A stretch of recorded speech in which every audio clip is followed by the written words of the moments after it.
Chapter 11 by Alex Buchanan. Strong hands grabbed me roughly from behind, or possibly rough hands grabbed me strongly from behind. It was hard to tell at the time. And expressionless servants dressed in Thunderbird uniforms tied me haphazardly to a nearby chaise longue, tastefully decorated in fruit pastels. "Much better," smirked Dearlove. "Now sit still for your orientation briefing, starting with the true nature of my diabolically lovely plan." I rolled my eyes. "Stop that!" snapped Brinsley. "Gives you crow's feet."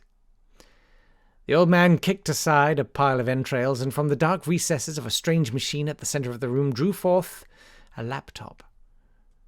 "I don't like it any more than you do, but tradition dictates that I tell you my entire evil plan at least once, and if time, do a Q&A. Now sit still while I try and set up this blasted PowerPoint." While he was distracted, I tried to work on my bonds.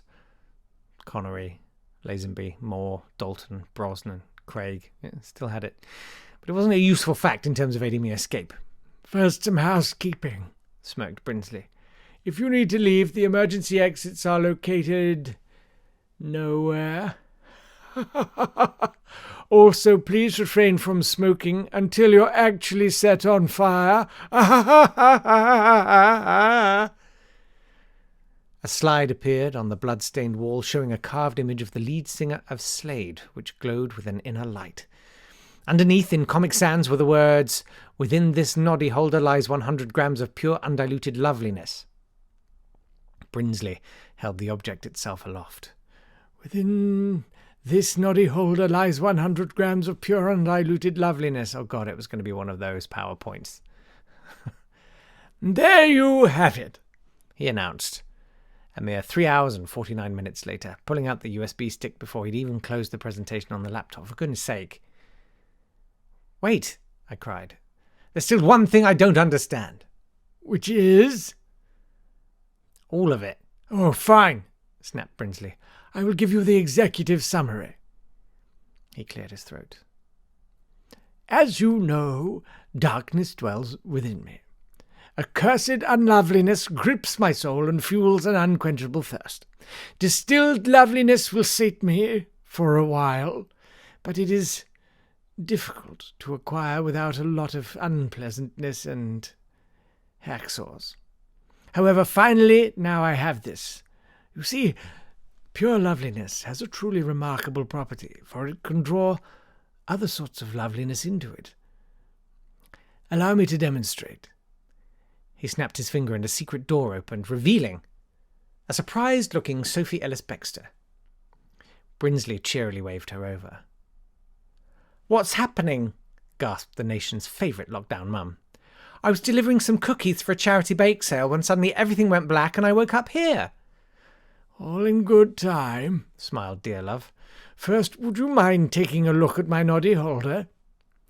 Without waiting for a response, he thrust Noddy towards her. She let out a scream and clasped her hands to her face. I watched aghast as tendrils of golden energy were pulled from her slowly shrivelling body into the statue. There was a sucking noise, like an overweight child battling to get the last bit of milkshake out of a McDonald's cup after the paper straw had gone all yucky. Then it was done. Sophie's hands fell from her face. But it wasn't her face anymore. "Immigrants should be shot and strung up on beaches as a warning to others," yelled the face of Katie Hopkins, as I gasped in horror. "Excellent. Take it away and put it with the others," said the Count. "Others?"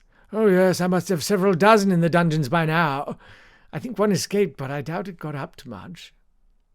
He put Noddy's head under his nose, closed his eyes, and sniffed, making the statue dim slightly.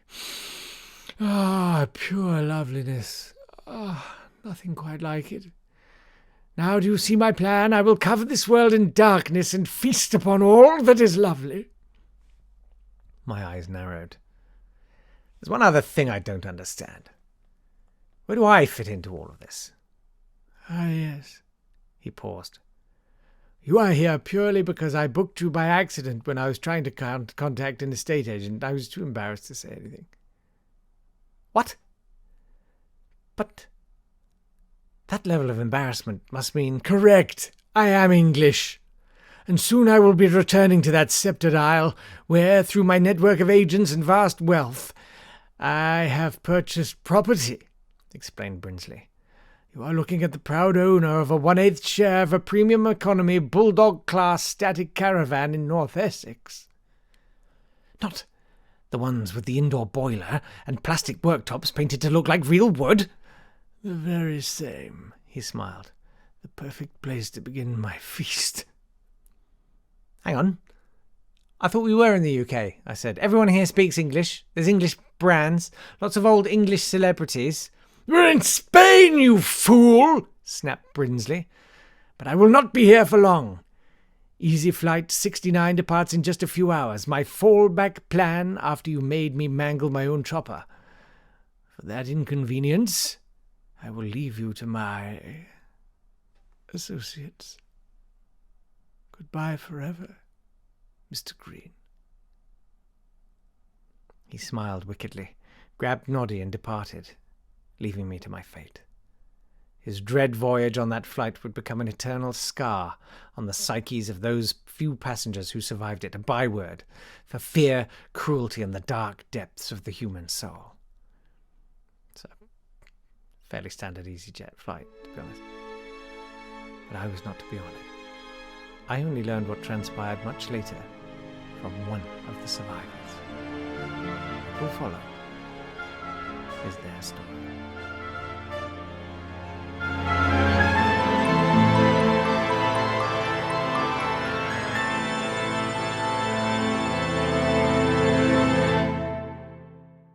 The End by Neil Green.